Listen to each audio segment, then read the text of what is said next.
নমস্কার সবাইকে। সবাইকে জানাচ্ছি শুভ স্বাধীনতা দিবসের অনেক অনেক শুভেচ্ছা। অনেকটা লেট করে ফেললাম। তো আজকে একটা আর্ট নিয়ে বসেছি। তোমরা তো দেখে আশা করি কিছুটা আন্দাজ করতে পারছো। তো হঠাৎই মা আগের দিন রাত্রিবেলা বলল, মানে আগামীকাল বলল যে তুই কিছু 15 আগস্টের জন্য বা স্বাধীনতা দিবসের জন্য তুই কিছু করছিস না কেন, আমার কোনো আর্ট বা কিছু যেগুলো আমি করি প্রতি বছর। তো মাকে বললাম স্বাভাবিক যে না তেমন কিছু প্ল্যান নেই, কী করব না করব। তারপর হঠাৎই মা যখন বলল তখন ভাবলাম হ্যাঁ, তো এই আর্টটা আমি কোনোদিন করিনি, মানে যেটা তোমরা দেখতে পাচ্ছ এখন, এটা কোনোদিন আমি করিনি, ফার্স্ট টাইম ট্রাই করলাম।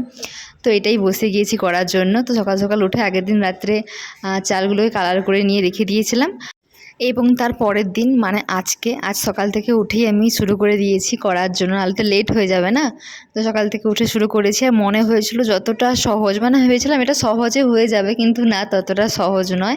আমি করা আগের পর্যন্ত ভেবেছিলাম যে না, এটা এই তো আঠা দিয়ে দেবো, যতটা আঠা থাকবে ততটা হচ্ছে চালগুলো লেগে যাবে, তারপরে ইজিলি হয়ে যাবে, কিন্তু না, ততটা সহজ নয়। তাও আমি চেষ্টা করেছি একটা একটা করে ভালো করে তোলার। নেক্সট টাইম করলে আমি আরও ভালো করে তোলার চেষ্টা করব। ফার্স্ট টাইম হয়তো এরকমই হয়েছে। তাও তোমাদের এই আজকের মিনি ব্লগটা কেমন লাগলো অবশ্যই কমেন্ট করে জানিও। আর আমার এই হাতের কাজটা তোমাদের কেমন লেগেছে সেটাও অবশ্যই কমেন্ট করে জানিও। তো তোমাদের সাথে আবারও দেখা হচ্ছে নেক্সট কোনো মিনি ব্লগে। ততক্ষণ সবাই সুস্থ থেকো, ভালো থেকো। দেখা হচ্ছে নেক্সট মিনি ব্লগে। টাটা সবাইকে।